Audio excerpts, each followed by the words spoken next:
I read 247 books in 2023 and these were my favorites.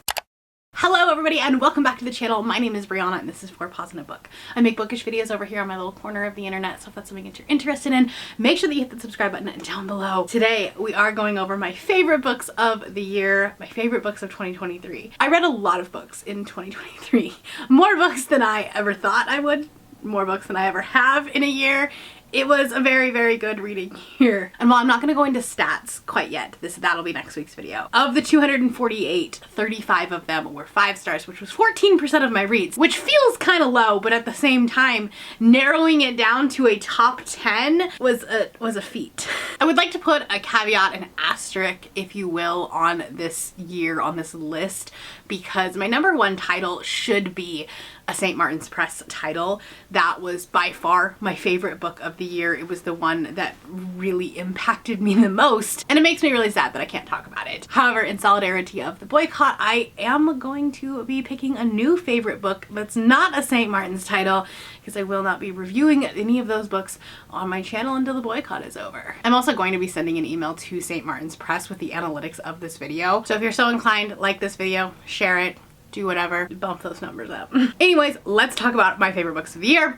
I have a top 10 and then I have 3 honorable mentions because I honestly couldn't figure out the end of this list. So we are going to be ranking them. I'm going to talk about my 3 honorable mentions first and then I will talk about 10 all the way up to 1. So the first honorable mention is Juniper and Thorn by Ava Reid. I've had this book on my shelf for so long and it was part of my Choose Your Own Adventure for spooky reads, and it kind of came out of nowhere. It was my last book that I read in October, so I read it all, like on Halloween or the day before Halloween, and this book was such a vibe. Like, it's a vibes book, it's an aesthetic book. For sure. If you're like heavy into the plot, this book may not be the one for you, but for some reason this just knocked it out of the park for me. This is about a girl who is a witch and her sisters, and she is trying to protect her town from this monster. She's also trying to protect her sisters and herself from her father, who gets angry, and when he gets angry, bad things happen to everyone because magic. There's a little bit of a romance in here and it was weaved in so well, so intricately, and it was this was just phenomenal writing. I have picked up some other things from Ava Reid since. I haven't read them yet, but this is the first book that I've read from her and I will definitely read more in 2024. I'm also putting Emperor of Ruin by Django Wexler on my honorable mentions list. This took me way too long to read this year. I got it as an arc. I started it, but the arc was kind of formatted funny. So then when I got a finished copy, I should have read it immediately. But I waited until December to read this, and it was 5 stars. This finished up the series so well. Maya and Beck have my entire heart and soul. Their little like quiet character moments are so beautiful. And again, the writing, the pacing, and the plot of this book is phenomenal. This is a sci-fi fantasy blend. This one leans a little bit more heavily into the sci-fi. There's like some airships and technology that you're finding out about this world. And I want more of this. I want more books in this series. I want a spin-off. I want a Kit spin-off. That would be fantastic. Can we have like the adventures of Kit in a new series? That would be cool. I think subconsciously I was putting this book off because I didn't want the series to end. I was so afraid of the final book. A lot of times final books in series let me down, specifically trilogies that I have loved. And so I was afraid of this book, but don't be. Finish this book, finish this series. This is going to be one of my all-time favorite fantasy series. The first 2 books in the series made my best of 2022, and so this one is going to be climbing the ranks as well. My last honorable mention is going to go to an author who is also on my top 10 list. I found Darcy Coates in 2023, and boy did I dive head first. She's my most read author of 2023 by a lot, like wasn't even close, and she has so many different books and in different subgenres of horror that she's such a talented author. But the one I'm putting in the honorable mention spot is going to be From Below. This is an underwater sci-fi horror, and I've definitely found that I love sci-fi horror. It's so anxiety inducing. It's terrifying, like you're running out of oxygen, and like the character. Me too, honestly. This story is about a ship that vanished without a trace, and then 60 years later there is another crew that finds the ship and they are going to like search it and like, you know, treasure hunt that kind of thing. Unfortunately, there is a lot more going on than what meets the eye, and it is horrifying. Absolutely horrifying. The audiobook for this is fantastic. And it was like, you're on the edge of your seat. I read this book in like a day and a half, and it is not small. And the other thing that Darcy does so well is her character work. There is a character in here that he keeps talking about how he wants to get home soon so he can propose to his girlfriend. And then when something happens to him, you are so worried. You are so afraid that he's not going to make it home, that he won't be able to propose to his girlfriend. And it's anxiety inducing. Honestly, at the start of 2022, I was just dipping my toes into horror, but Darcy Coates is going to be one of my top authors. She's an auto-buy author for me. I think the lowest I gave her any of her books were 3 stars this year, and yeah, I'm gonna try to read her whole backlist at this point. Time to move on to my top 10 books. Sitting in my 10th spot is going to be Lost in the Moment and Found by Shauna Maguire. This is the 8th book in the Wayward Children series. This is a 2023 release. They come out every January, so like one's coming out next week, and I'm like, this is the newest one, but it's almost not. This is probably one of the darkest books in the series. It's the heaviest hitting, and it was done phenomenally well. For a book that is just over 100 pages long, it packs such a punch. This book starts with an author's note that says, our character gets away. Our character is safe. It's hard, it's triggering. There are trigger notes in this. There's content warnings. This series gets a kind of a bad rap for being this like cozy, whimsical fantasy, but it deals with such heavy personal topics, and each character in each book is going through something that's so relatable and so personal. Shauna Maguire is a phenomenal author. This book takes place in the shop where lost things go. If you lose a sock, it ends up here. If you lose whatever you lose, your keys, whatever, they end up in this little shop, in this little portal world, and our main character ends up here. This has a really interesting like portal fantasy time travel element to it, and as she steps out of the doors, there is a price that is to be paid every time she goes out into the world, and that price is time. This was a book that I read early in January, like right as it came out, like potentially on release day, and it still has stuck with me. It still weighs heavy on my soul, and this potentially is my favorite of the Wayward Children series. However, In an Absent Dream is still very much up there, but I think if like they have very similar themes, and so if In an Absent Dream is your favorite one, this one probably is up there as well. In my number 9 spot, did you really think I would read a Talia Hibbert book this year and it wouldn't end up on this list? Absolutely not. You're kidding yourself. In my number 9 spot is The Fake Boyfriend Fiasco by Talia Hibbert. This is such a cute little romance novella. This is about Nick, who is a professional football player, British football, soccer for us Americans, and he needs a girlfriend for a team event that he's going to. And then there is this grumpy woman who we love. She's very prickly, and she's very distrustful of men. And they end up kind of hooking up in this like, you know, casual thing. And then he offers her an obscene amount of money to go be his girlfriend for the week. And she's like, well, I am broke, so sure. I don't trust you though. And he whisks her off to the Spanish villa where the whole team will be there. And the shenanigans happen. Fake dating is one of my favorite romance tropes because there's so many things that could happen, and you can feel the angst building, and it's like, I'm not supposed to like you, but I am falling for you. And that's exactly what happened in this. This book is probably steamier than any of the Brown sisters, including Eve. It's one of her indie published books. It's one of the books that she wrote before the Brown sisters, but it got repackaged with a new cover that I immediately had to get because, like, look at her, she's beautiful. And yeah, this was such a fun summer read. I read it during Amazing Readathon over at my birthday weekend, and it was such a good time. So much fun. In my number 8 spot, this one might be a little bit controversial. It's not the series by this author that has taken the world by storm. It's her other trilogy. And I am going to be saying The Daughter of No Worlds by Carissa Broadbent is my 8th favorite book of 2023. This book is about a woman who is trying to buy her freedom. She was enslaved, but she has been doing all these other side jobs trying to make the money to free herself. Her slave master ends up kind of going back on the deal, and then he mysteriously dies. So then she's on the run, right? Because everyone thinks that she did it, so she's got to go. Her only chance at saving the rest of her people that are still enslaved is to join the orders. She's forced into an apprenticeship through the orders by Max, who is the like ancient fire wielder.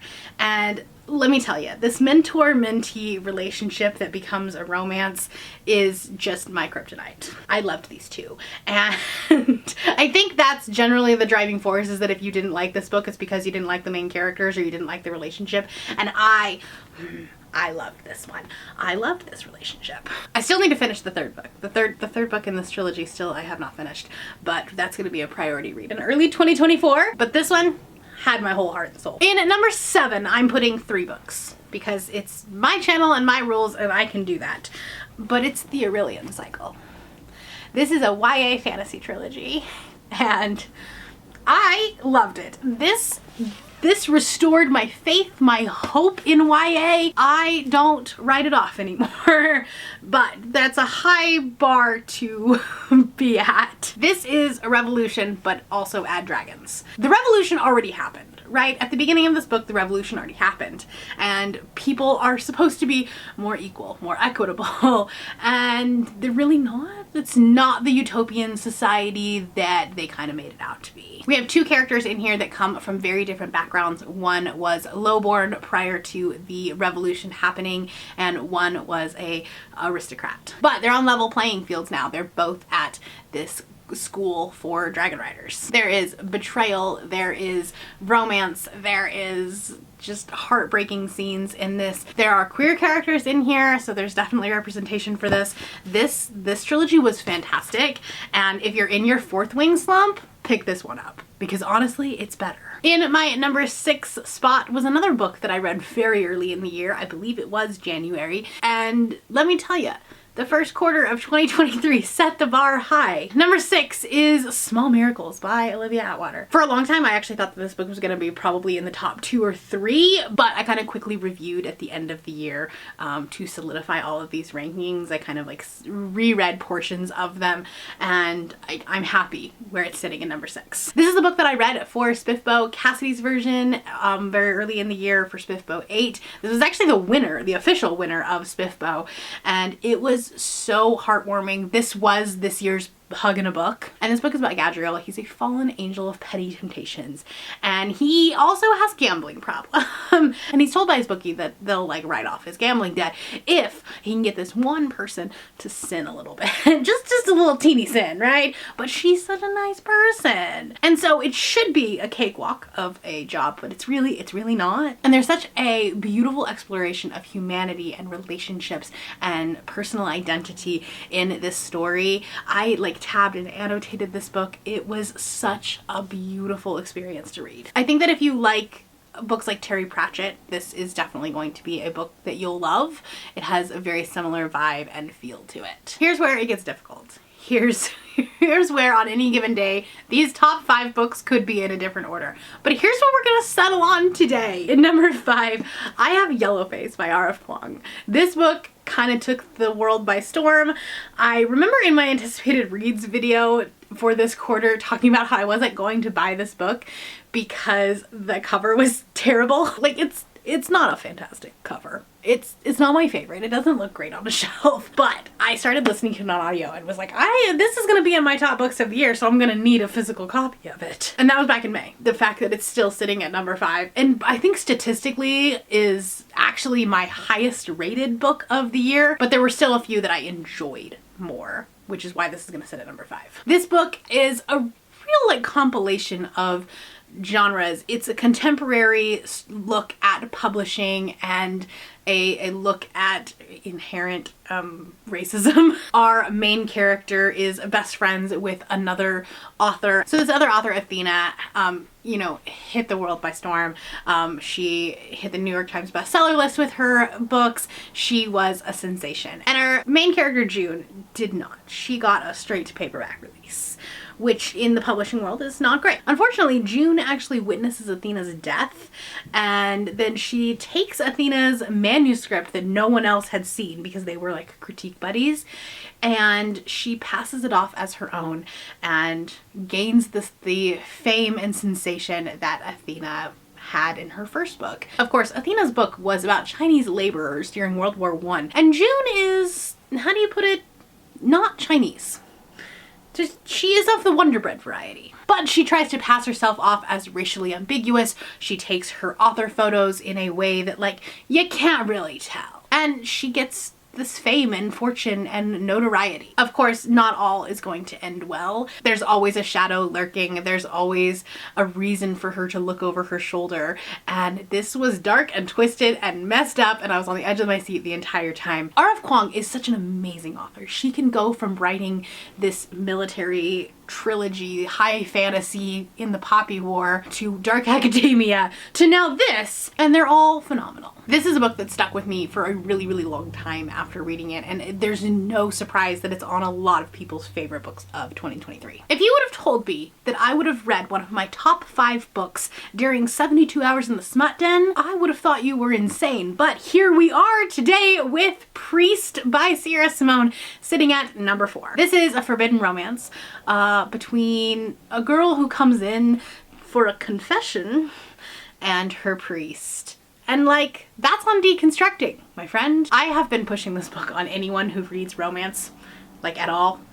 It's very erotic, it's very sexy, it's very steamy. They do it with the oils on the altar at one point. But this book also explores a lot of themes and discussions around sex and the church and religion. But this just hit home in such a way as someone who is deconstructing, has deconstructed, and like, there's not that shame put on sex anymore. So I don't know, I really resonated with it. And I guess a dark, smutty romance is ending up on my top 5 books of the year, which I am not complaining about. This was fantastic. Personally though, I do recommend that you skip the second book in this series. It was on my list the other day of my worst books of the year. Some people really love it, but that one was not. This one, however, perfection. Number 3 is going to be the one that surprises a lot of people, especially because before I read this book, there were people that didn't think I was gonna like it. And that is A Touch of Light by Tiago Abdallah. This book is the recipe for a perfect fantasy book for me.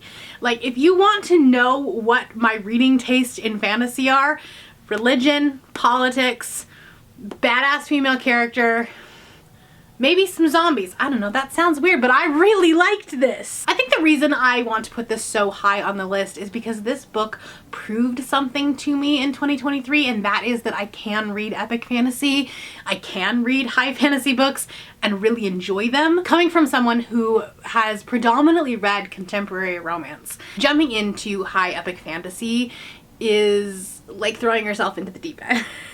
And this book doesn't hold your hand. It doesn't explain a lot of things along the way, and you're just kind of supposed to accept that. And because of that, I went on such a journey with these characters. I was learning things as the character learned them, and I just kind of like sat back, buckled up, and was here for all of the ride. All of the twists and the turns and the ups and the downs. The world building in this is probably one of the most epic and like beautiful things that I have seen. At the beginning of every chapter, there is this little like excerpt from a book that's in the world. It doesn't necessarily explain anything, it's not essential to the plot, but it adds to the lore of this world. Let me just give you a little quote. Her church reflects the 4 aspects of life.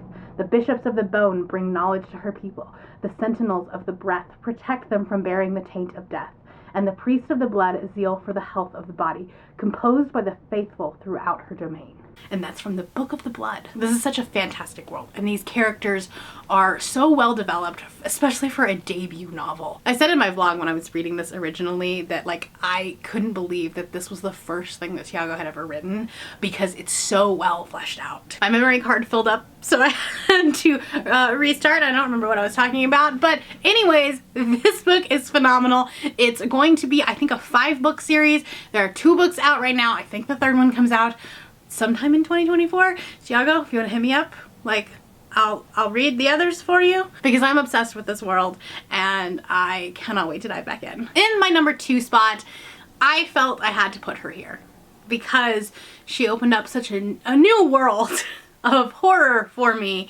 And so Darcy Coates is going to take the #2 spot with Voices in the Snow. This was the very first Darcy book that I read, and I was hooked after this. I read this book in February for Rom-Comathon, so it was a time. I'll let you watch the vlog if you want to. I was like, there's a romance in here. It's fine, it'll count. I read this book in one day and immediately bought the rest of the series, and then have collected her backlist whenever I can find them for a good price. Like I said with From Below, one of her strengths is her characters, and that I think is what hooked me with this book. This is about a woman who gets caught in a snowstorm, and then she wakes up in this old decrepit gothic home with absolutely no memories.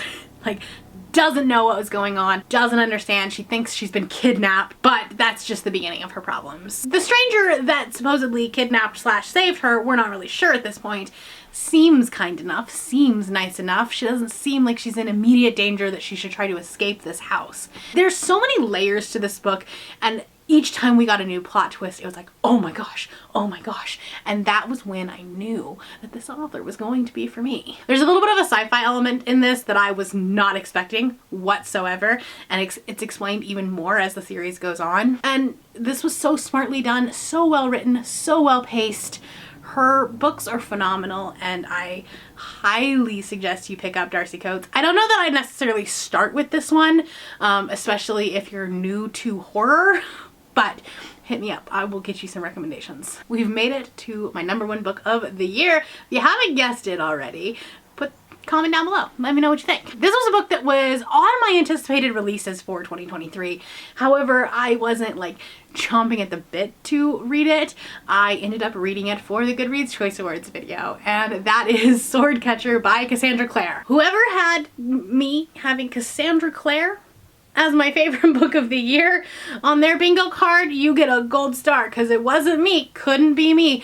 In January, when I was reading Chain of Gold and was like, dear God, this woman writes too much. This book did not feel like that. I mean, it's a chunker, right? She's big, but I felt like every scene was necessary. There was nothing that I felt like was redundant or like could have been written out, could have been explained in a shorter way. This was so well developed. This is about a man who is an orphan. He's kind of grown up in these like government school / homeless shelters, and he is plucked from obscurity because he kind of looks like the prince. And so with the help of a little bit of illusionist magic, he is going to be the sword catcher, which is basically the body double for the prince. So he'll go into the situation, so if anyone's going to assassinate the prince, he's actually just assassinating the body double. Then we have Lynn, who is a physician, and her community of people has been ostracized by the kingdom. They live in the outskirts because of their magical abilities that they're not really supposed to be using. The healing magic that they use is kind of frowned upon, but after an assassination attempt, the two are drawn into the web of the rag picker king,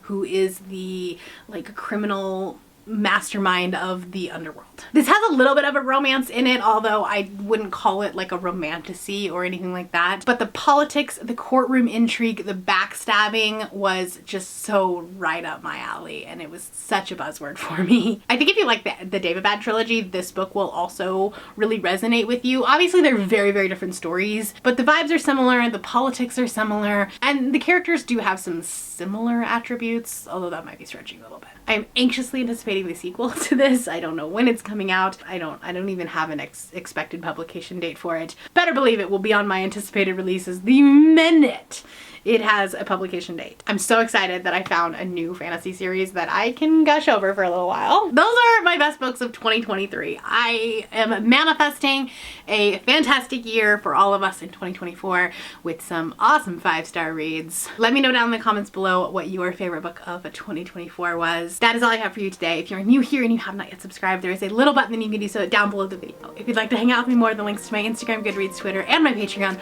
are linked in the description below. Thank you for watching, and I will see you next time. Bye!